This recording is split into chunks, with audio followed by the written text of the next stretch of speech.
అందరికీ షలోమ్.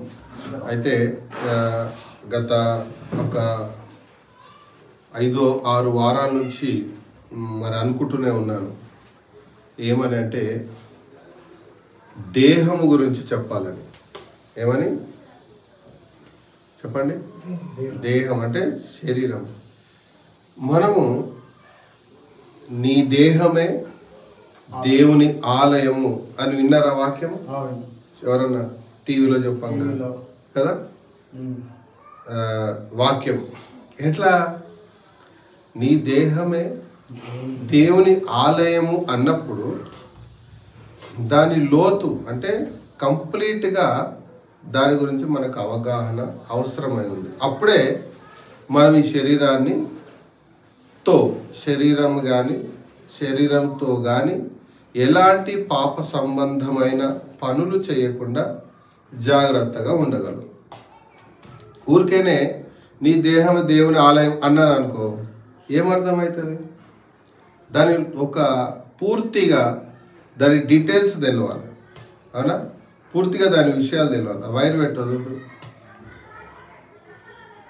పూర్తిగా విషయం తెలిస్తేనే తప్ప మనము దేహముతో పాపము చేయకుండా, దేహానికి పాపము అంటకుండా మనం జాగ్రత్త పడగలం. అసలు దేవుని ఆలయం ఎలా అవుతుంది అంటే, ముందు దేవుని ఆలయం ఎలా ఉంటుందో ఫస్ట్ మనకు తెలియాలి. అర్థమవుతుంది? పరలోకపు తండ్రి ఎలోహిమైన అదోనాయ్ ఆలయము ఎలా ఉందో తెలిస్తేనే మన శరీరము ఆలయమా కాదా, అది నిజమా, ఆ ఆలయానికి ఈ శరీరానికి 100% సంబంధం ఉందా లేదా అనేది మనకు తెలుస్తుంది. లేదా అప్పటిదాకా తెలియదు. ఓకే, ఇప్పుడు మనము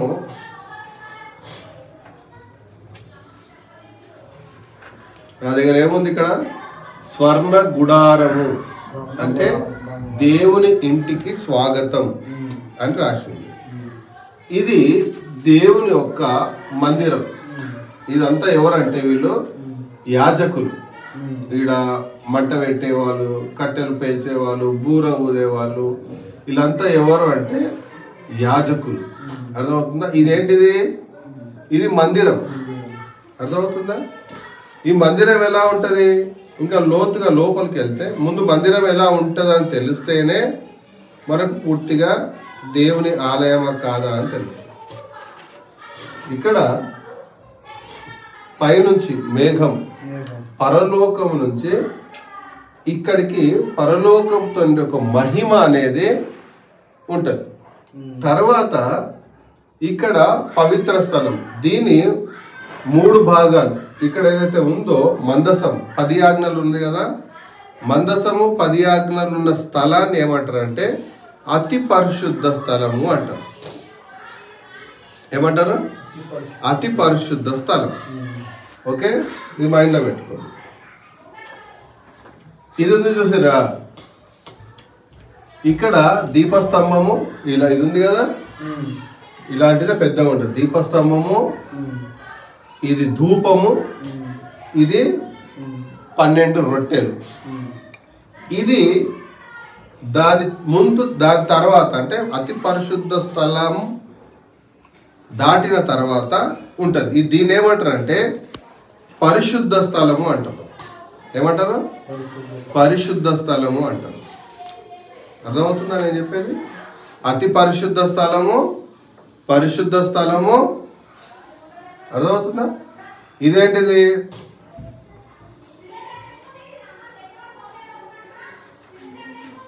ఇదంతా ఏంది అంటే ఆవరణ. ఇది ఏమంటారు అంటే ఆవరణ అంటారు. వింటున్నా? అతి పరిశుద్ధ స్థలము, పరిశుద్ధ స్థలము, ఆవరణ. ఇది దాటితే బయట అంటే ఇంకా అవుట్స్కట్, అది అపవిత్రమైనది. బయటకు వచ్చినామంటే అపవిత్ర స్థలం. ఇది ఆవరణ, ఇది పరిశుద్ధ స్థలము, ఇది అతి పరిశుద్ధ స్థలం. ఎన్ని భాగాలు ఉన్నాయి? 3 భాగాలు ఉన్నాయి. అర్థమవుతుందా నేను చెప్పేది? అయితే మీకు గీసి చూపిస్తే మీకు ఇంకో కొంచెం క్లారిటీగా మరి అర్థమవుతుంది. పప్పుగా నీకు కనబడదు లేవు లేచిందో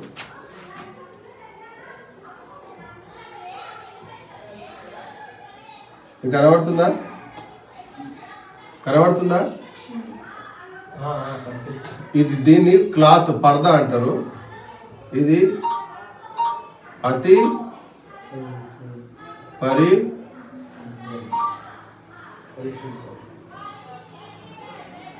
పరిశుద్ధ స్థలం. ఓకే, ఇది పరిశుద్ధ స్థలం. ఓకే, ఇట్లా ఉంటుంది. ఇది ఆవరణ. ఓకే, కనబడుతుందా? ఇది కనబడుతుంది కదా. ఇది అర్థమైతే మన దేహం అర్థమవుతుంది. ఏమంటారా? ఈ మందిరపు ఒక నమూనా ఏదైతే ఉందో ఇది అర్థమైతేనే మన దేహాన్ని పాడు చేయాలా, పాడు చేయకూడదా, ఈ దేహాన్ని ఎలా వాడుకోవాలి, ఎలా వాడుకోకూడదు అనేది మనకు అర్థమవుతుంది. నేను మీకు అర్థమయ్యే రీతిలో చెప్తున్నానని అనుకుంటున్నాను. జాగ్రత్తగా వినాలి. అయితే 1 కొరింథీ 3వ అధ్యాయము 16వ వచనం. 1 కొరింథీ 3వ అధ్యాయము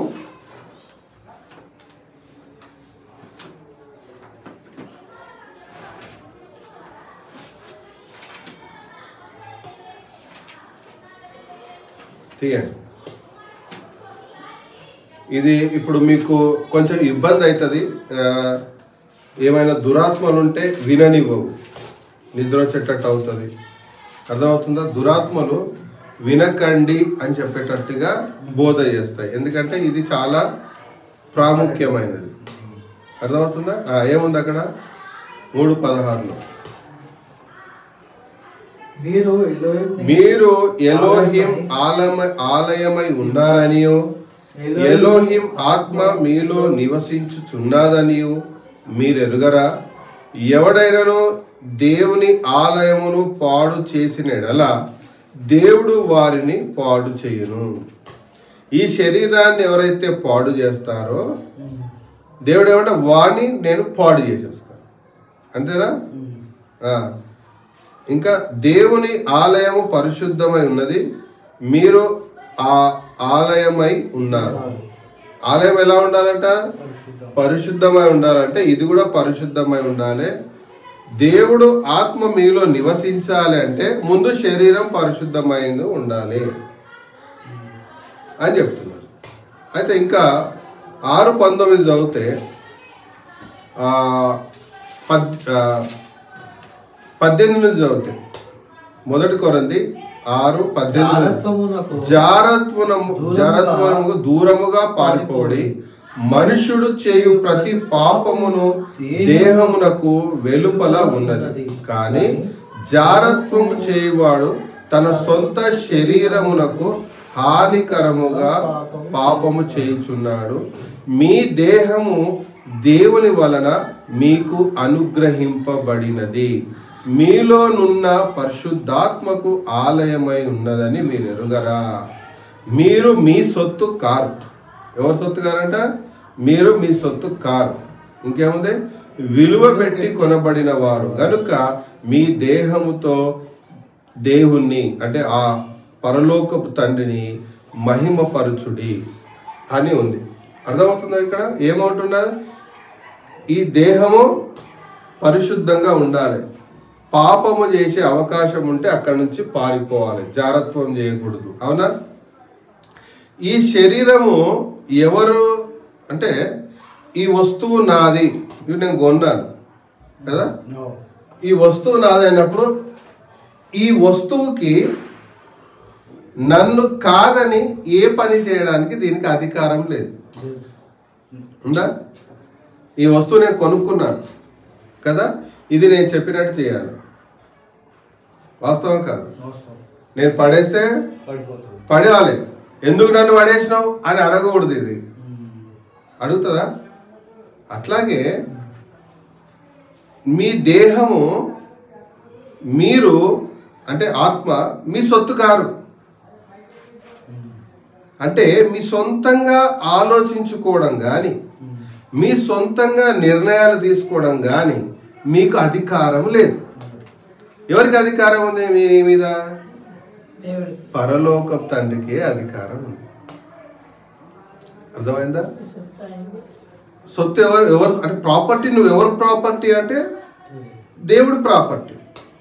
నీ సొంతంగా నిర్ణయాలు తీసుకొని భూమి మీద జీవించడానికి వీలే లేదు అని చెప్తున్నారు. ఎందుకంటే మీరు విలువ పెట్టి కొనబడిన వాళ్ళు. ఇప్పుడు నేను దీన్ని కొన్నానా లేదా? దీన్ని కొన్నానా లేదా? ఏమిచ్చి కొన్నా? డబ్బులు ఇచ్చి కొన్నా. అవునా? అట్లాగే దేవుడేమంటుండే, మీరు విలువ పెట్టి కొనబడిన వారు కాబట్టి మీరు సొంత నిర్ణయాలు తీసుకోవడానికి వీలు లేదు. మీరు సొంతంగా బ్రతకడానికి వీలు లేదు. సొంత ఆలోచన కానీ మీరు తినాలన్నా, అర్థమవుతుందా? మీరు ఫుడ్ తినాలన్నా మీ ఇష్టం వచ్చిన ఫుడ్ తినడానికి వీల్లేదు. మీరు భూమి మీద పని చేయాలన్నా మీకు నచ్చిన పని చేయడానికి లేదు. అంటే మీరు నీళ్లు తాగాలన్నా ఏది పడితే అది తాగడానికి లేదు. దాహం అవుతుంది కదా అని చెప్పేసి ఏది పడితే అది తాగడానికి వీలు లేదు. ఏమంటున్నారు? కంప్లీట్గా పరలోక తండ్రి హ్యాండ్ ఓవర్లోనే ఉండాలి. మీ సొంత నిర్ణయాలు తీసుకోవడానికి అధికారం లేదు. ఉదాహరణకి ఒక కుండ కొంటాం, 2 కుండలు కొన్నాం అనుకోండి.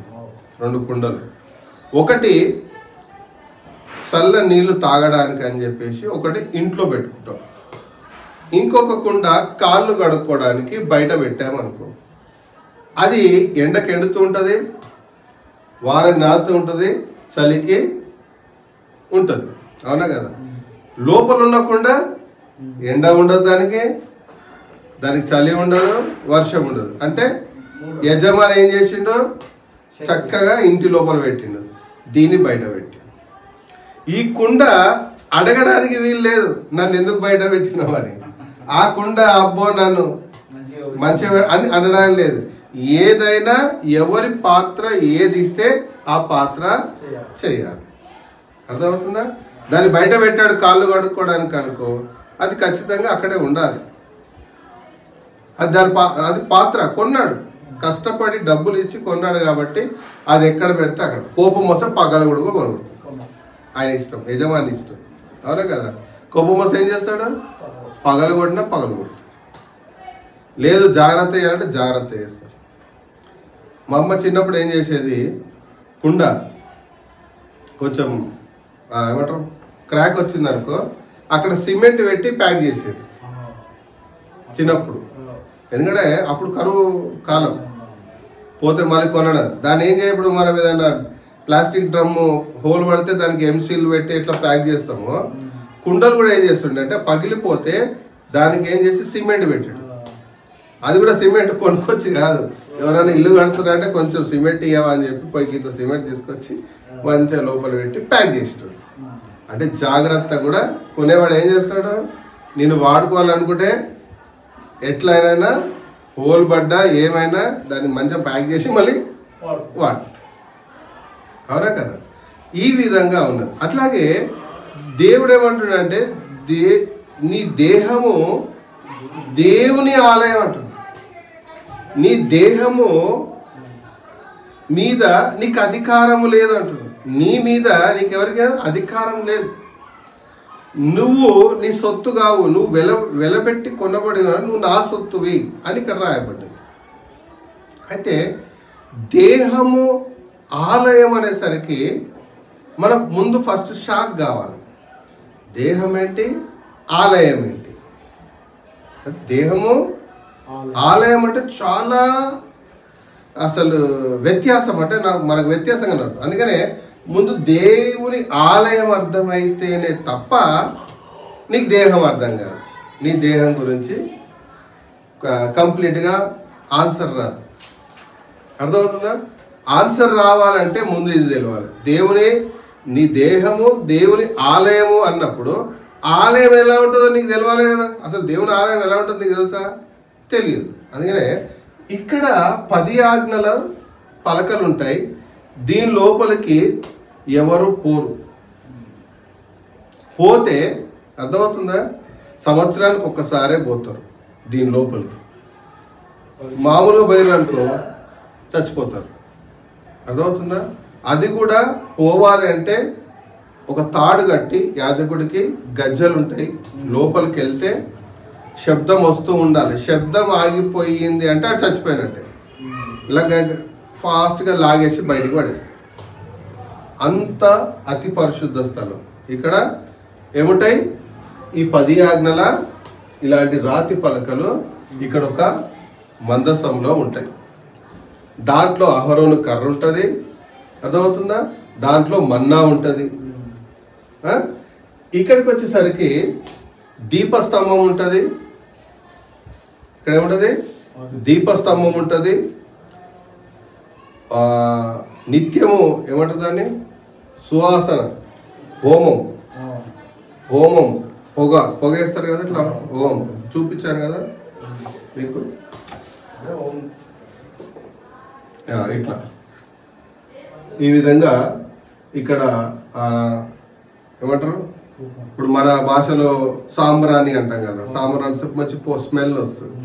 ఇక్కడ మంచి ఒలివ నూనెతో ఇక్కడ మనకు కొన్ని వర్క్ అంటే చాలా చెప్పాలంటే డీటెయిల్గా చాలా టైం పడుతుంది. అది ఇక్కడ 7 దీపస్తంభం ఇది ఉంది కదా. ఇది చిన్నది పెద్దది ఉంటుంది. అక్కడ నిత్యము ఈ 7 వెలుగుతూ ఉంటాయి. ఇక్కడ 12 రొట్టెలు వారానికి ఒకసారి సబ్బాత్కి మారుస్తారు. అది ఎప్పుడు వారానికి ఒకసారి రొట్టెలు, పాత రొట్టెలు తీసి ఫస్ట్ ఫ్రెష్ రొట్టెలు పెట్టి ఆ తర్వాత పాత రొట్టెలు అక్కడి నుంచి తీసేస్తారు. ఇది రూలు. అయితే ఈ 3 భాగాలు మనకు కనబడుతున్నాయి. ఎన్ని భాగాలు కనబడుతున్నాయి? మందిరంలో అతి పరిశుద్ధ స్థలం, పరిశుద్ధ స్థలము, ఆవరణ. అర్థమవుతుందా? అర్థమైందా? ఇక్కడ చూడండి అందరు. ఇక్కడ ఏముంటుంది అని చెప్పిన? ఇక్కడ ఏముంటుంది? దీపస్తంభము కదా. ఇట్లా కదా. ఇట్లా ఇంకేముంటుంది? మన అదేమంటారు?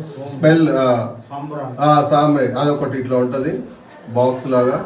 ఇక్కడ రొట్టెలు ఉంటాయి 12 రొట్టెలు. ఓకే, ఇట్లా 12 రొట్టెలు ఒకదాని మీద ఒకటి 6 కలిసి ఉంటాయి. ఇక్కడ అగ్ని అంటే ఎప్పటికీ నిత్యము అగ్ని మండుతూ ఉండాలి.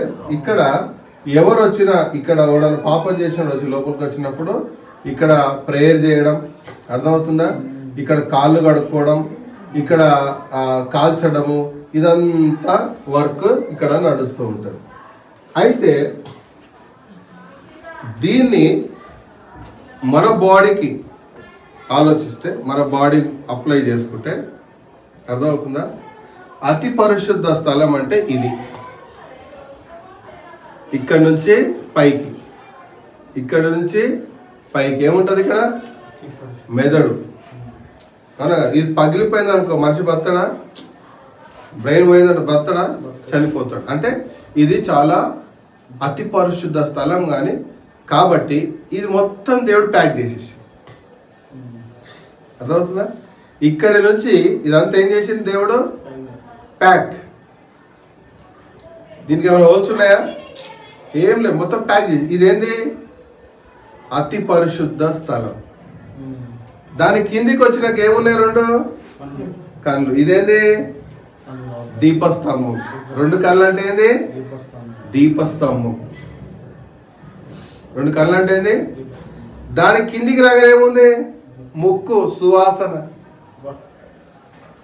ఇక్కడ ఏముంది? నిత్యము హోమం చేస్తూ ఉంటే ఆ స్మెల్ అనేది వెళ్తూ ఉంటుంది. అర్థమవుతుందా? తర్వాత ఏముంది? తర్వాత ఏముంది? నోరుంది. ఇక్కడ నుంచి ఏం పోతుంది? ఏ ఆహారం పోవాలి? పరిశుద్ధమైన ఆహారమే పోవాలి. నువ్వు ఏది పడితే తినడానికి లేదు. ఇక్కడ 12 రొట్టెలు పెడతారు, పరిశుద్ధమైన 12 రొట్టెలు. అర్థమైందా? ఇక్కడ వాడే ఒలివ నూనె పరిశుద్ధమైంది, అపవిత్రమైంది కాదు. ఇక్కడ హోమం ఏదైతే సాంబ్రాణి ఏదేస్తారో దేవుడికి హోమార్పణ చేస్తారో పరిశుద్ధమైందే. ఇక్కడ నుంచి ఏం పోవాలి? అపవిత్రమైనది తినడానికి లేదు. ఇక్కడ ఏముంది? పరిశుద్ధమైనదే తింటాం. నిత్యం తింటూ ఉంటావా? నిత్యం నడుస్తుంటుందా? నిత్యం చూస్తూ ఉంటావా? నిత్యం ముక్కు రన్ అవుతుంటుందా? దానికి ఇది పరిశుద్ధ స్థలం. ఇది అతి పరిశుద్ధ స్థలము, ఇది పరిశుద్ధ స్థలం. ఇక్కడ వరకు, ఇక్కడ నుంచి ఈ కళ్ళ కాడ నుంచి పరిశుద్ధ స్థలం. అర్థమవుతుందా? ఇక్కడ కిందికి వస్తాను. ఇప్పుడు ఈ నెక్స్ట్ కిందికి రాగానే ఏముంది? గుండె ఎప్పుడూ కొట్టుకుంటూనే ఉంటుంది. ఇక్కడ ఎప్పుడు నిత్యము అగ్ని మండుతూనే ఉండాలి. అర్థమవుతుందా? కిందికి వస్తే ఏమవుతుంది? ఇక్కడ ఏం చేస్తారు? వర్క్ నడుస్తూ ఉంటుంది. మేకను తీసుకురావడము, కట్ చేయడము, ఇదంతా నడుస్తూ ఉంటుంది. ఇదంతా ఏంటిది? కింది వరకు ఆవరణ. ఇదంతా ఏంది? ఇక్కడ వరకు ఆవరణ. ఇది దాటి ఏముంది? కింద అపవిత్రమే, అపవిత్రమైన స్థలం. అవునా? ఉందా? కరెక్ట్గా అర్థమవుతుందా? ఇది అతి పరిశుద్ధ స్థలము, ఇది పరిశుద్ధ స్థలము, ఇదంతా ఆవరణ. ఇక్కడ ఏం జరుగుతుంటది? ఫుడ్కు సంబంధించిన వర్క్ అంతా ఇక్కడ జరుగుతూ ఉంటుంది. ఇదంతా ఏమవుతుంది? ఈ గుండె రన్ అవుతూ ఉంటుంది, సప్లై నడుస్తూనే ఉంటుంది. ఇది ఎప్పుడు నడుస్తూ ఉండాలి. ఇక్కడ కూడా ఎప్పుడు హోమం ఏదైతే ఉందో ఎప్పటికీ మండుతూనే ఉంటుంది. ఉదయం ఒకటి, సాయంత్రం ఒకటి కృతజ్ఞత బలులు నడుస్తూనే ఉంటాయి. ఎవడు బలి ఇచ్చినా ఇవ్వకపోయినా అక్కడ యాజకులు ఏం చేస్తారు? నిత్యము బలి నడుస్తూనే ఉంటుంది. ఉదయం ఒకసారి, సాయంత్రం ఒకసారి. అంటే ఉదయం తెల్లవారంగానే ఒకసారి, మళ్ళీ చీకటి పడగానే ఒకసారి నిత్య బలి అర్పణ ఇక్కడ జరుగుతూ ఉంటుంది. ఇక్కడ కాలుతూ ఉంటుంది, ఇక్కడ కాళ్ళు కడుక్కోవడం ఉంటుంది. అంటే బాడీలో ఏముంటుంది? వాటర్ శాతం ఉంటుంది కడుపులో. ఇది అంటే మనము ఆలోచించాలి. దేహమే దేవుని ఆలయము అంటే ఆ ప్రపంచంలో దేవుని ఆలయం అంత పరిశుద్ధ ఆలయం భూమి మీద ఎక్కడ లేదు అసలు. అలాంటి ఇజ్రాయెల్ దేశంలో ఉన్న మందిరం ఏదైతే ఉందో దానంత పరిశుద్ధమైనది అసలు ఈ భూమండలం మీద లేదు. అంటే దీన్ని ఏం చేస్తున్నాం మనము? ఈ కన్ను ఎప్పుడు ఆన్లోనే ఉండాలి కదా. ఎప్పుడు పడితే అప్పుడు టక్మల్ లేసి చూస్తూనే ఉంటాం. అంటే ఈ దేహానికి ఏమున్నాయి? కళ్ళు దీపము లాంటిది. దేహానికి ఏంటిది? ఈ కళ్ళు లేకపోతే ఎలా ఉంటుంది మన పరిస్థితి? కూర్చోవడం రాదు, నడవడం రాదు, ఒకరు సహాయం తీసుకుంటుంది. అంటే ఈ దేహాన్ని కంప్లీట్గా 2 కళ్ళు వెలుగై ఉన్నాయి. దీంతో ఏం చేస్తుంటాము? వాసన చూస్తూ ఉంటాం, దీంతో తింటూ ఉంటాం. ఈ 2 చెవులు ఉన్నాయి సార్. ఈ ఆలయానికి మన ప్రార్థనలు ఎప్పుడు మన వినబడుతూ ఉంటాయి. ఏదో వేరే వాళ్ళు చెప్పింది మనం వింటుంటామా లేదా? అంటే ఎక్కడికి వెళ్తుంది? ఇక్కడ నుంచి ఈ అతి పరిశుద్ధ స్థలంలోకి ఈ మాటలు వెళ్తూ ఉంటాయి. అతి పరిశుద్ధ స్థలంలోకి ఏమవుతుంది? మాటలు వెళ్ళిపోతూ ఉంటాయి. దేహము ఆలయం. దీన్ని పాడు చేస్తే, అర్థమైందా? దీన్ని పాడు చేస్తే దేవుడు ఉంటాడా? నీ దేహంలో దేవుడు ఉంటాడా? దీంతో ఏం చేయకూడదు? వ్యభిచారం చేయకూడదు, దీంతో విగ్రహారం చేయొద్దు, దీంతో దొంగతనం చేయొద్దు, దీంతో నరహత్య చేయొద్దు. ఈ శరీరాన్ని అపవిత్రం చేయకూడదు. అపవిత్రం చేస్తే దేని అపవిత్రం చేసినట్టు? దేవుని ఆలయాన్ని అపవిత్రం చేసినట్టు. దేవుని ఆలయం ఎప్పుడైతే నీ శరీరమై ఉందో, ఈ శరీరం ఎప్పుడైతే అపవిత్రమై ఉంటుందో పరిశుద్ధతకు నిలయము కానట్టే.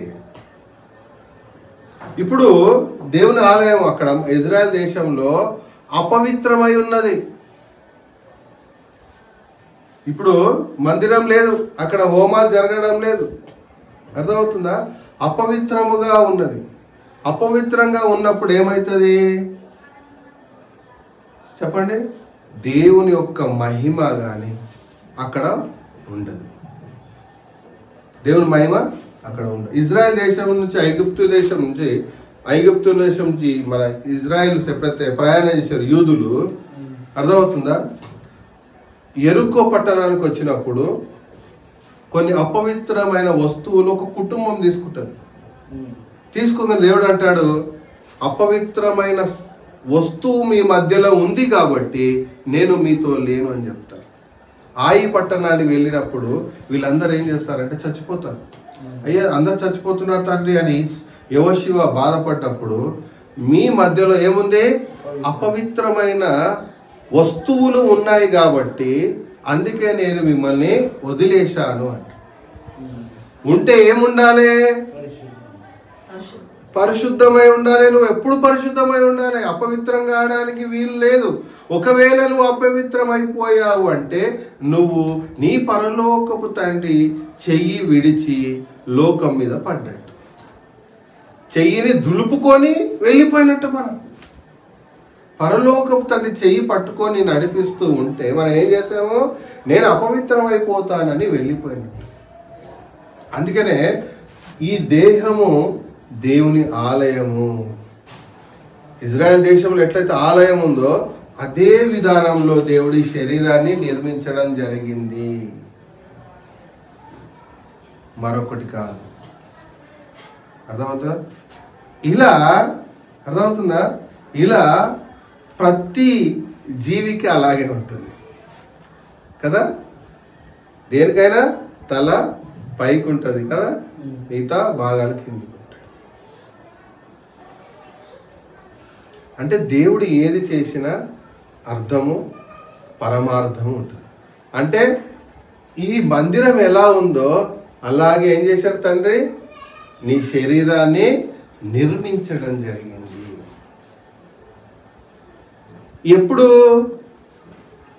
ఎప్పుడు ఈ మందిరమున భూమికి పునాది వేయబడక మునిపే దేవుడు ఈ విధంగా డిజైన్ చేశాడు. అర్థమవుతుందా? భూమికి పునాది వేయక మునిపే, ఈ భూమి మీద మందిరం కట్టక మునిపే నీ శరీరం ఎలా ఉండాలో, ఏ విధంగా ఉండాలో ముందే డిజైన్ చేశాడు. దీన్ని పాడు చేయడానికి మనకు ఆవగింజంత కూడా అధికారము లేదు. అర్థమవుతుందా? కొంచెం కూడా అధికారము లేదు. పాపం మీద చేయేస్తే నువ్వు అపవిత్రం అయిపోయినట్టే. ఇంకా దేహం ఏమైపోయింది? దురాత్మలకు అప్పగించినట్టే. ఇంతకుముందు మనం మాట్లాడుకున్నట్టు దేహమే దేవుని ఆలయము, దేహం అని ప్రతి ఒక్కరు చెప్తున్నారు. కానీ ఎలా ఆలయం? ఏ విధంగా ఆలయము? సత్యనారాయణ నిద్ర వచ్చేస్తుంది, ఇనకు అంటున్నది. ఇప్పటికి కూడా మందిరం నెక్స్ట్ 2060లో 1000 ఏళ్ల పరిపాలనలో ఇలాగే మందిరం కట్టబోతుంది. అర్థమవుతుందా? మందిరం కూడా ఇలాగే ఉంటుంది. Same as it is. ఎలా ఉందో మన శరీరం కూడా అలాగే దేవుడు నిర్మించడం జరిగింది. అందుకనే దేహాన్ని అపవిత్రపరుచుకోకుండా జాగ్రత్త పడాలి. 5-6 వారాల నుంచి చెప్దామనుకుంటున్నా ఈ మాట. ఆటంకాలు వస్తూనే ఉన్నాయి నాకు. ఒక వారం వర్షం పడి రాలేదు, నువ్వు రాలే, సరే ఈమె రాలే, ఇట్లా రకరకాలుగా ఇబ్బందులు వచ్చి తర్వాత మా అమ్మ చనిపోవడం అన్నీ. ఈ మాట చెప్పడానికి చాలా సమస్యలు, అంటే చాలా ఆటంకాలు వచ్చినాయి. ఆటంకాలు రాగా ఇప్పుడు ఈరోజు చెప్పడం జరుగుతుంది. అంటే అర్థమైంది, ఇది చాలా ముఖ్యమైనది, ఇది చాలా ముఖ్యమైన సబ్జెక్టు. అందుకనే బైబిల్లో ఏది తినాలో ఏది తినకూడదో రాసిరు.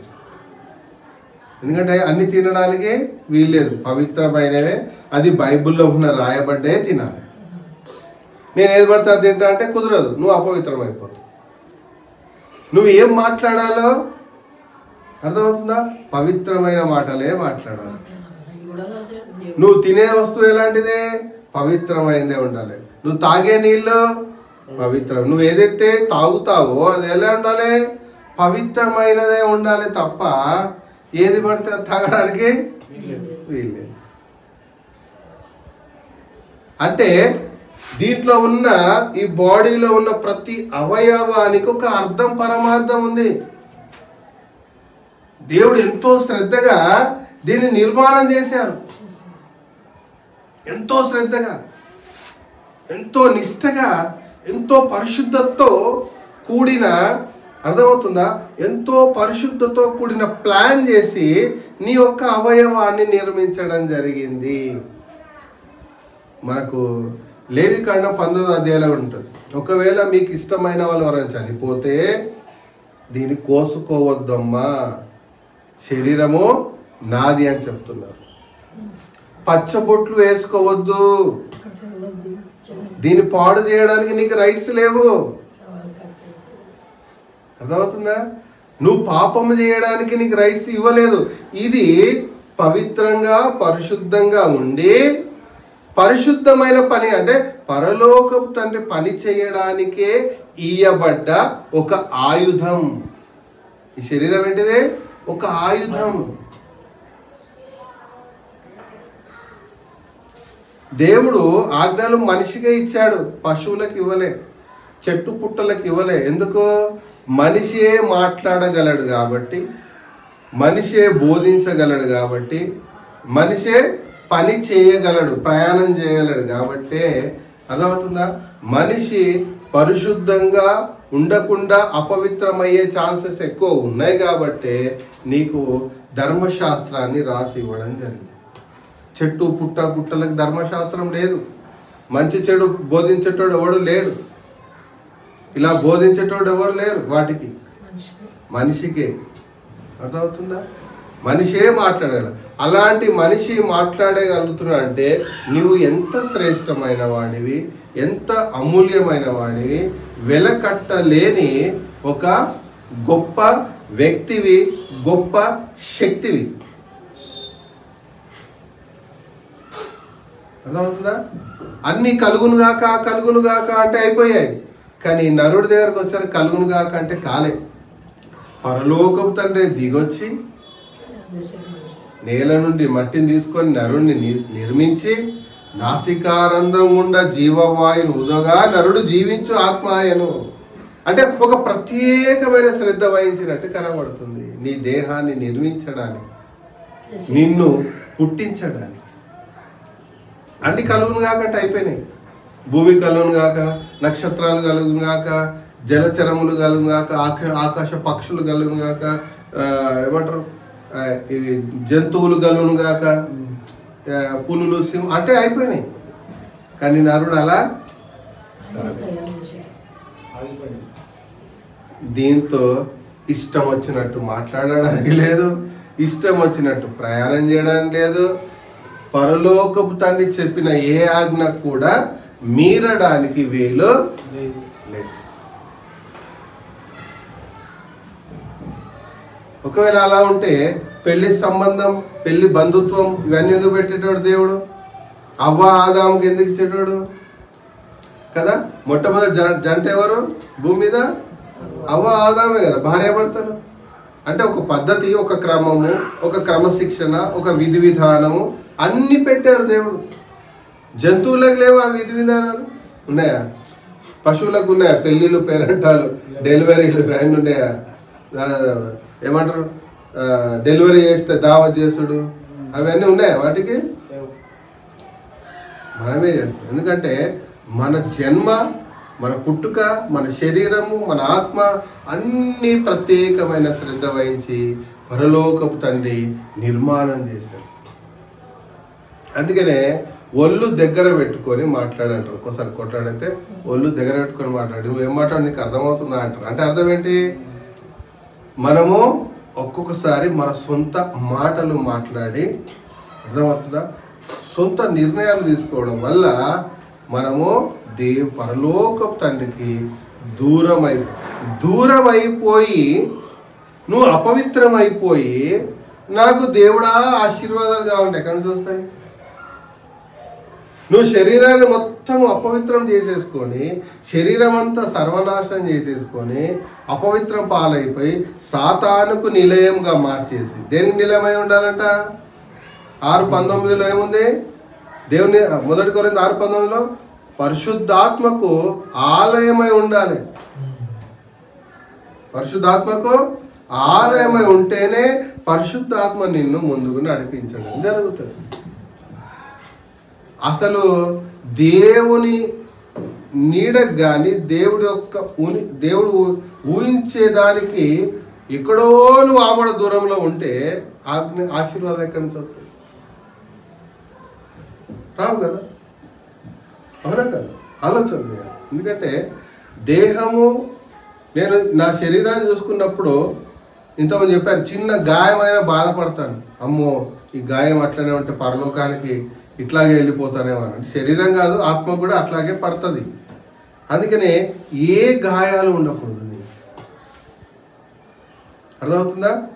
పరలోకంతో అన్ని విషయాలు కరెక్ట్గా క్లుప్తంగా చెప్పారు. ఈ శరీరాన్ని గాయపరచకూడదు, ఈ శరీరం మీద పచ్చబొట్లు వేసుకోకూడదు. అంటే అర్థమైంది, ఇన్నర్ కానీ అవుటర్ లోపల సైడే కానీ బయటి సైడే కానీ ఏ అవయవాన్ని కానీ పాడు చేయడానికి నీకు అధికారము లేదు. మందు తాగితే ఏమవుతుంది? లివర్ ఖరాబ్ అవుతుంది, అవునా కదా? కిడ్నీలు ఖరాబ్ అవుతాయి. అంటే నువ్వేం చేసినట్టు? పరలోకపు తండ్రి శ్రద్ధ వహించి నిర్మాణం చేసిన దాన్ని నువ్వు పాడు చేసేసి. ఎంత పెద్ద మహాపాపం అది! ఎంతో శ్రద్ధ వహించి ఈ శరీరాన్ని నిర్మించడానికి ఎన్ని సంవత్సరాలు పట్టిందో మీకు ఏం తెలుసా?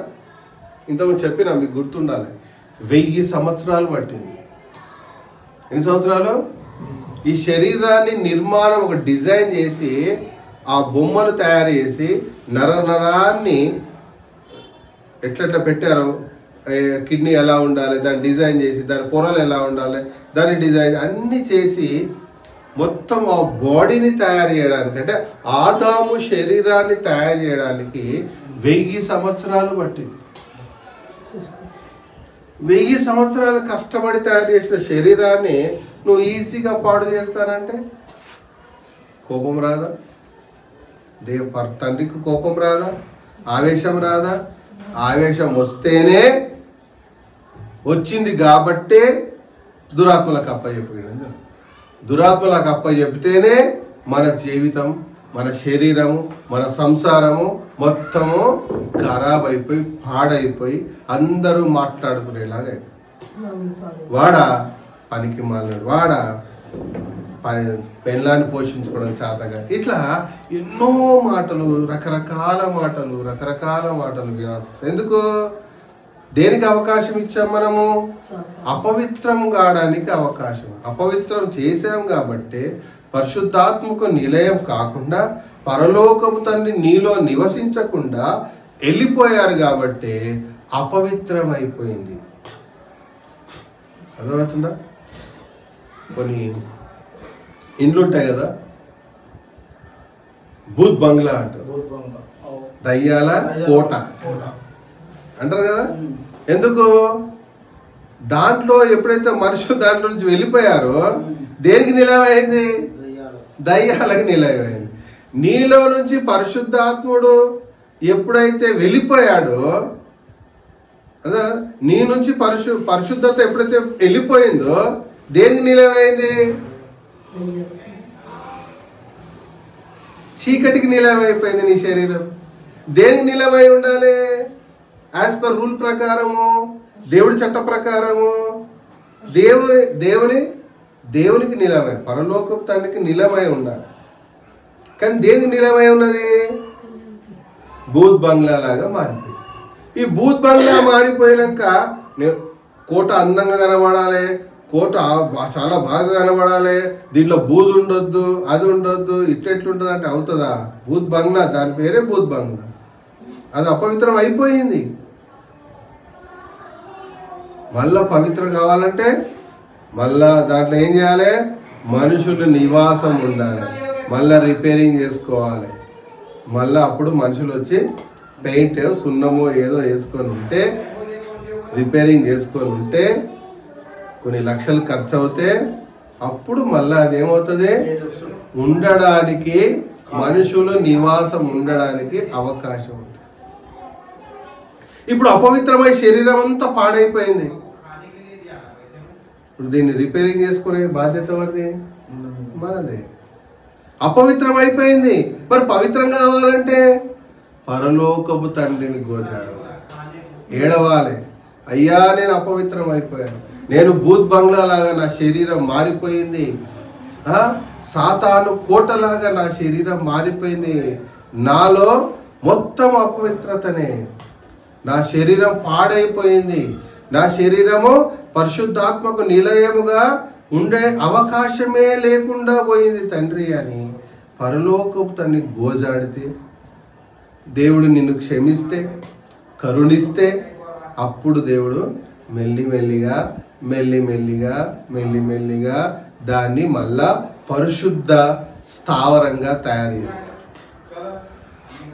కదా. ఒకటే రోజు ఇల్లు శుభ్రం అయిపోతుందా? ఒక గంటలో అయిపోతుందా? భూత్ బంగ్లాలాగా మారిపోయిన దాన్ని మొత్తం క్లీన్ చేయాలి.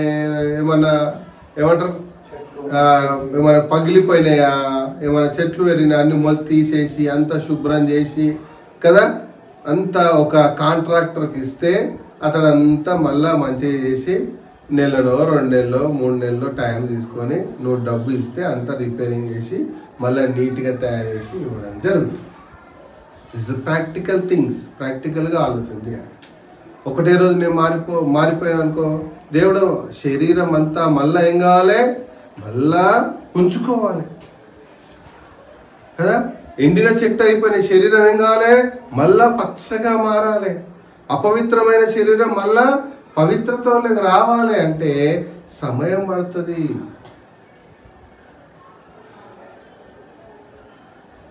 దేన్ని పాడు చేసినాం మనము? దేవుని ఆలయాన్ని పాడు చేసినాము. మనం ఏమనుకున్నా, ఇది నా శరీరం, నా ఇష్టం వచ్చినట్టు చేసుకుంటా, నన్ను అడిగేటోడు వాడు అని మనం అంటాం. కానీ బైబిల్ని అడిగితే ఏమంటుంది? నువ్వు నీ సొత్తు కాదురా నాయన, నువ్వు విలబెట్టి కొనబడ్డవాడవురా బాబు అని ఇక్కడ రాసి, నువ్వు నువ్వు కాదు, నువ్వు శరీరం అనుకుంటున్నావు, నీ ఆత్మ ఏదైతే ఉందో అది నీకు సంబంధం లేనిది, అది నాకు సంబంధమైనది. నా కోసము, నా అవసరాని కోసము నువ్వు నిర్దోషిగా పరిశుద్ధంగా ఉండడానికే నిన్ను ఈ భూమి మీద పుట్టించానని పరలోకపు తండ్రి చెప్తున్నారు.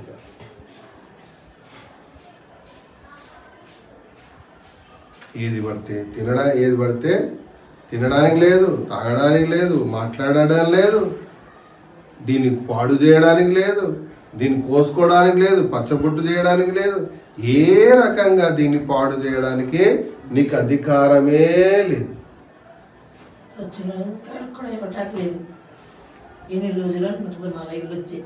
అర్థమవుతుందా? అందుకనే దేవుని ఆలయాన్ని మళ్ళా అలాగే మనం ఏం చేయాలి? పరలోకపు తండ్రికి అప్పగించాలి. తండ్రి నేను రెడీ, ఇది మీరిచ్చిన శరీరం, మీరిచ్చిన మీ ఆలయం, నా శరీరమే ఆలయం కాదు, మీరు ఏది చెప్తే అది చేస్తాను. నా సొంతంగా నేనేది నిర్ణయాలు తీసుకోను, నా సొంతంగా నేను ఏది మాట్లాడను, నా సొంతంగా నేను ఏది తినను, ఏది తినాలో ఏది తినకూడదో క్లియర్గా రాసింది బైబిల్. అవునా కదా? ప్రతిదీ రాసి ఉంది. ఇది తినొచ్చు అంటే ఎవరైనా వచ్చి ఇది తినొచ్చు బాబు అన్నారు అనుకో, అది తినాలా లేదా బైబిల్లో చదవాలి, బైబిల్కి దగ్గర రావాలి. బాబు నువ్వు ఈ పని చేయొచ్చు అంటే అలా చెయ్యాలో లేదో బైబిల్ని అడగాలి. నువ్వు ఇలా మాట్లాడవచ్చు, అది అలా మాట్లాడవచ్చో లేదో బైబిల్ని అడగాలి. పరిశుద్ధ గ్రంథంలో అలా ఉందా అడగాలి. అర్థమవుతుందా? సొంతంగా నిర్ణయాలు తీసుకోవడానికి లేదు. రూతు నయం వచ్చినప్పుడు రూతుకు సంబంధించిన పెళ్లి చేయాలంటే అప్పుడు ఏం చేశారు వాళ్ళు? ఎవరు దగ్గర బంధువులు ఈమెకు ఎవరికిచ్చి పెళ్లి చేయాలి అని అందరూ 10 మంది కూర్చొని ఊర్లో డిస్కషన్ చేసి అప్పుడు బోయాజుకి ఇచ్చి పెళ్లి చేయడం జరిగింది. ఏది పడుతుంది మాట్లాడడానికి లేదు. చట్టం ఒప్పుకోదు. నా ఇష్టం వచ్చిన నేను మాట్లాడుతా అంటే ఒప్పుకోదు. నా ఇష్టం వచ్చిన నా శరీరాన్ని నేను పాడు చేస్తా అంటే ఒప్పుకోదు. వ్యభిచారం చేస్తా అంటే ఒప్పుకోదు. దొంగతనం ఏది చేయడానికి వీలు లేదు. అందుకని రక్తం తినొద్దని చెప్తూ ఉంటాం. అర్థమవుతుందా? రక్తం ఎందుకంటే రక్తంలో ప్రాణం ఉంది, దాన్ని తినొద్దని బైబిల్లో క్లియర్గా రాసి ఉంది. రొయ్యలు తినొద్దు, పీతలు తినొద్దు, క్లియర్గా రాసి ఉంది. అర్థమవుతుందా? రెక్కలు పొలుసులో ఉన్నాయే తినాలని క్లియర్గా రాసి ఉంది. డెక్కలు గలదాన్ని తినాలని రాసి ఉంది. డెక్కలు లేని చీల్చి ఇట్లా ఉన్నదాన్ని అని ప్రతిదీ పరలోకపు తండ్రి ఈ పరిశుద్ధ గ్రంథంలో రాసి ఇవ్వడం జరిగింది. ఏం చేయాలి? నువ్వు చదవాలి. అర్థమవుతుందా? ఏం చేయాలి? చదవాలి. అర్థం కాకపోతే అడగాలి, తెలుసుకోవాలి. ప్రతి శనివారం ఇక్కడికి రావాలి, నేర్చుకోవాలి. అప్పుడే నువ్వు పరిశుద్ధుడు అవుతావు. నువ్వు పోగొట్టుకున్న ఆ పరిశుద్ధతను మళ్ళా దేవుడు ఏం చేస్తారో పరిశుద్ధతను ఇవ్వడానికి ప్రయత్నం చేస్తారు. బైబిల్ ఏముంది? నువ్వు నా తట్టు తిరిగితేనే నేను నీ తట్టు తిరుగుతా. నువ్వు ఆఫ్టర్ ఆల్ నువ్వు బచ్చగాడి భూమి మీద నువ్వు నా తట్టే తిరగకుంటే పరలోకం తను నీ తట్టు తిరుగుతారా? ఆయనకి ఏం అవసరం? నువ్వు అయితే ఇంకొకడు పని చేయించుకోవాలనుకుంటే కదా బాలకృష్ణ, నువ్వు అయితే ఇంకోరు లేదంటే నేనే చేయాలి, నేనే ముందుంటానంటే నీ జీవితాన్ని నీది కాదనుకొని దేవునికి సరెండర్ అయిపోవాలి, మౌల్డ్ అయిపోవాలి. పరలోకపు తను చెప్పిన ప్రకారం జీవించాలి. అప్పుడే నువ్వు పరిశుద్ధుడిగా నిర్దోషిగా ఉండగలవు. పరిశుద్ధుడిగా నిర్దోషిగా పరలోకానికి చేరగలవు. అంతేగాని నువ్వు నీ ఇష్టం వచ్చిన బ్రతకడానికి, తాగడానికి, తినడానికి, మాట్లాడడానికి, పోవడానికి, ఎటు పడితే అటు పోవడానికి, ఎటు పడితే చేయడానికి ఆస్కారమే లేదు, అవకాశమే లేదు. చట్టము దానికి సహకరించట్లేదు. పరలోకపు తండ్రి యొక్క చట్టము, పరలోకపు తండ్రి యొక్క పరిశుద్ధ గ్రంథము నువ్వు మాట్లాడేదానికి సపోర్ట్ చెయ్యదు. దీంట్లో ఉన్నదే నువ్వు మాట్లాడాలి, దీంట్లో ఉన్నదే నువ్వు చేయాలి, దీంట్లో ఉన్నదే నువ్వు తినాలి, దీంట్లో ఉన్నదే నువ్వు ఆచరించాలి. అది పరలోకపు తండ్రి చెప్తున్న విధి విధానం. ఇలా ఆలోచించినప్పుడే, ఇలా బైబిల్ అర్థం చేసుకున్నప్పుడే మనం పరిశుద్ధంగా నిర్దోషంగా ఉండగలం, లేదా ఉండలేము. ఇలా బోధించేవాడు లేకపోతే మీరు బోధన పొందలేరు. బోధ చాలా ప్రాముఖ్యమైనది, మాట చాలా ప్రాముఖ్యమైనది. మాట ఏం చేస్తుంది? మనిషిని బతికించగలదు. మాట అదే మాట చంపగలదు. మాటకున్నంత పవరు దేనికి లేదు. మాటకున్నంత పవరు దేనికి లేదు. గొడవలు ఎందుకు అవుతాయి? మాట వల్లనే. ప్రేమలు ఎక్కడి నుంచి పుడతాయి? మాటల వల్లనే. అభిమానం ఎక్కడి నుంచి వస్తుంది? మాటల వల్లనే. అవునా కదా? ఇప్పుడు ఏం చేయాలి మనం? ఈ దేహాన్ని ఏం చేయాలి? పరిశుద్ధంగా ఏం చేయాలి? ఉంచుకోవాలి. పవిత్రంగా ఉండాలి, పరిశుద్ధంగా ఉండాలి. అప్పుడే పరలోకపు తండ్రి నివాస యోగ్యముగా మన శరీరము మారగలదు. ఇప్పుడు ఎవరి యోగ్యంగా మారింది? మాట వినకుంటే, తండ్రి మాట వినకుండా ఎవరికి యోగ్యంగా? సాతానుకు యోగ్యంగా మారింది. అది సాతానికి యోగ్యమైనది. అన్ని బొక్కలు పెట్టేసిపోతుంది శరీరాన్ని, అంత పాడు చేసి అంత అపవిత్రం చేసి భూత్ బంగ్లాలాగా మారిపోతుంది. ఎవడు దాని వాడు భూత్ బంగ్లా చూడాలనుకుంటాడా? భయం అవుతుంది. అప్పు గలీజుగా ఉందిరా బాబు, అప్పు చండాలంగా ఉంది, చూస్తారా ఎవరన్నా? అటు సైడ్ తిరిగి చూస్తారా ఎవడన్నా? పోవడానికి ఇష్టపడతారా? ఉండడానికి ఇష్టపడతారా? కనీసం అక్కడ కూర్చోవడానికన్నా ఇష్టపడతారా? ఎవడు ఇష్టపడు. బాగుంటేనే కూర్చోవాలని. ఇప్పుడు ఇది బాగుంది కాబట్టి మీరు కూర్చోగలిగారు. ఇదంతా గలీజ్గా స్మెల్ అవి ఇవి ఉన్నాయనుకో, కూర్చుంటావా ఒక్క సెకండ్ కూడా? నువ్వే కూర్చోకపోతే దేవుడు ఎట్లుంటాడు నీ బాడీలో? నువ్వే ఉండలేవు, గబ్బు వాసన వస్తుందని నువ్వే ఉండలేవు, పరలోకంతో ఎలా ఉంటారండి? నీ చుట్టుపక్కల కంపు ఉంటే చిచ్చి అని ముక్కు మూసుకొని పారిపోతాం అక్కడి నుంచి. నువ్వే ఉండలేవే, పరలోకపు తండ్రి నీ యొక్క శరీరం అనే ఆలయంలో ఉంటారా? సాధ్యమేనా? ఒకరిని కొట్టినా అపవిత్రమే, ఒకరి తిట్టినా అపవిత్రమైపోతుంది, ఒకరి దూషించినా అపవిత్రమైపోతుంది, ఒకరి వ్యర్థుడా అని చెప్పినా నీ శరీరం అపవిత్రమైపోతుంది. అందుకనే ఏం చేయాలి? జాగ్రత్తలు తీసుకోవాలి, జాగ్రత్తగా మాట్లాడాలి, జాగ్రత్తగా ఉండాలి, జాగ్రత్తగా జీవితాన్ని జాగ్రత్తగా తీసుకెళ్ళాలి, ప్రయాణం చేయాలి. ఏది పడితే అది మాట్లాడతా, ఏది పడితే చేస్తా అంటే లేదు, చట్టం ఒప్పుకోవట్లేదు. పరలోకపు తండ్రి చట్టము దానికి సపోర్ట్ చేయట్లేదు. ఏదైనా మాట్లాడుతున్నారు అనుకో, అలా ఉన్నదా లేదా అని చూసుకోవాలి. బైబిల్లో లోకం ఇలా మాట్లాడుతుంది, అలాగుందా లేదా బైబిల్లో? లోకం ఇలా వ్యవహరిస్తుంది, అలా ఉందా లేదా బైబిల్లో అని మనం చూసుకోవాలి.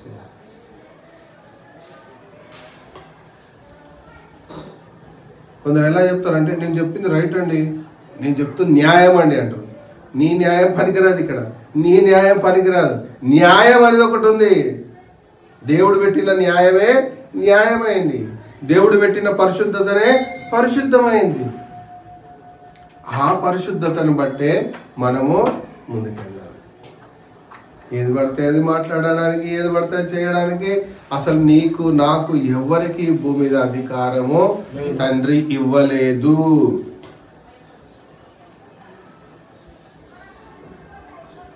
అందుకనే నీ దేహం ఏంటిదే?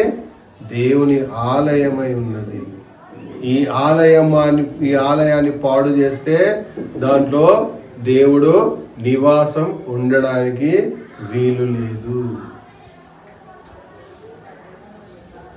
ఏం చేద్దాం? ఇప్పుడు ఏం చేయాలి? మనం గతం చేసిన, నిన్నటి వరకు చేసిన పాపాన్ని ఏం చేయాలి? తిరిగి చూడకూడదు. కుక్క తన వాంతికి తిరిగినట్టుగా మనం మళ్ళీ తిరగడానికి వీలు లేదు. అమ్మో చీ, ఇంత చండాలమైన జీవితాన్ని జీవించానా, దేవుడికి ఇంత బాధ పెట్టానా, ఇంత అపవిత్రం అయిపోయానా నేను అని మనస్తాపం చెందాలి, ఏడవాలి. తండ్రి తండ్రి నన్ను క్షమించు, నన్ను క్షమించు, నన్ను క్షమించు అని మనం దేవుని గోజాడాలి, బతిమలాడుకోవాలి. తండ్రి నీ కాళ్ళ పట్టుకొని బతిమలాడుకుంటున్నాను, నాకు తెలియక పాపం చేశాను, నన్ను అపవిత్రం అయిపోయాను, నా శరీరం అంతా అపవిత్రం అయిపోయింది, నా లోపల పవిత్రమైనది ఏదీ లేదు తండ్రి అని ప్రార్థన చేసి మళ్ళా నన్ను పరిశుద్ధపరచు, మళ్ళా నన్ను పరిశుద్ధంగా మార్చు. ఈ శరీరము ఇక నుంచి నేను మీరు చెప్పినట్టే వింటాను తండ్రి అని మనం దేవుని అడుక్కోవాలి. అప్పుడు దేవుడు కనికరించి నేనేం చేస్తాడో పవిత్రుడిగా పరిశుద్ధుడిగా మార్చడానికి ముందుకొస్తాడు. లేకపోతే లేదు, ఇలాగే మనం పాపాలు చేస్తూ ఇలాగే మనం అపవిత్రం ఉండి చచ్చిపోతే నరకం తప్ప ఇంకొకటి లేదు. పుట్టేటప్పుడు ఎంత పరిశుద్ధంగా పుట్టాము, చచ్చేటప్పుడు కూడా అంతే పరిశుద్ధంగా, అంతకన్నా ఎక్కువ పరిశుద్ధంగా బ్రతకాలి. పుట్టేటప్పుడు మనకి ఏమి తెలియదు ఆజ్ఞలు, కానీ చచ్చేటప్పుడే అన్నీ తెలుస్తాయి. కాబట్టి ధర్మశాస్త్రము పాటించి పరలోకపు తన 10 ఆజ్ఞలు పాటించి పరిశుద్ధంగా నిర్దోషంగా ఉండి అప్పుడే చచ్చిపోవాలి. అర్థమవుతుందా? ఒకవేళ చనిపోయే అవకాశం వస్తుంది, తండ్రి నేను అపవిత్రంగా చావడానికి నాకు ఇష్టం లేదు, నేను పవిత్రుడిగా పరిశుద్ధుడిగా చావాలనుకుంటున్నాను, నాకు కొంచెం సమయం ఇవ్వండి తండ్రి, నాకు కొంచెం కాలం ఇవ్వండి, నేను పవిత్రుడు కావడానికి, నా శరీరం పవిత్రం కావడానికి నాకు అవకాశం ఇవ్వండి తండ్రి అని సమయాన్ని అడగాలి దేవుని. అప్పుడు దేవుడు సమయం తప్పకుండా ఇస్తాడు. అప్పుడు నువ్వు పవిత్రంగా పరిశుద్ధంగా చనిపోతే అప్పుడు ఏమంటారు, అది అసలు సిసలైన మరణము అంటూ, అసలు సిసలైన మరణపు జీవితం. శరీరాన్ని పాడు చేసుకోవడానికి వీలు లేదు. అర్థమవుతుందా? అవయము ఏది కూడా పాడు చేసుకోవడానికి వీలు లేదు. లోపల కానీ బయట కానీ ఏది పాడు చేసుకోవడానికి వీలు లేదు. చాలామంది ఊరేసుకొని చచ్చిపోతుంటారు, చాలామంది కాలబెట్టుకొని చచ్చిపోతుంటారు. ఏం చేశారు వాళ్ళు చెప్పండి? శరీరాన్ని, దేవుని ఆలయాన్ని ఏం చేశారు? తగలబెట్టేశారు. దేవుని ఆలయాన్ని తగలబెట్టినట్టే కదా. కిరోసిన్ పోసుకుంటే, ఊరేసుకుంటే దేవుని ఆలయాన్ని పాడు చేసినట్టే కదా. ట్రైన్ కింద పడుకొని చచ్చిపోయారు అనుకో, దేవుని ఆలయాన్ని ముక్కలు ముక్కలు చేసినట్టు కదా. మన జన్మ ఏందో, మన స్థితిగతి ఏందో తెలుసుకొని మనం ముందుకెళ్ళాలి. ఈ రోజు నుంచి నేను మిమ్మల్ని ఒకటే రిక్వెస్ట్ చేస్తున్నాను, ఏదైనా మీ జీవితంలో పాపం ఉంటే దాన్ని ఈ రోజు నుంచి మర్చిపోండి. కొత్త జన్మ ఈరోజు మీరు మళ్ళీ పుట్టాము ఇదే రోజు అనుకొని మీరు పవిత్రులు అవుతూ, రోజు బైబిల్ చదువుతూ, రోజు ప్రార్థనలు చేసుకుంటూ పరిశుద్ధులు కావాలని నేను దేవుడి పక్షాన్ని మిమ్మల్ని కోరుకుంటూ మీకు బోధిస్తూ సెలవు తీసుకుంటాను.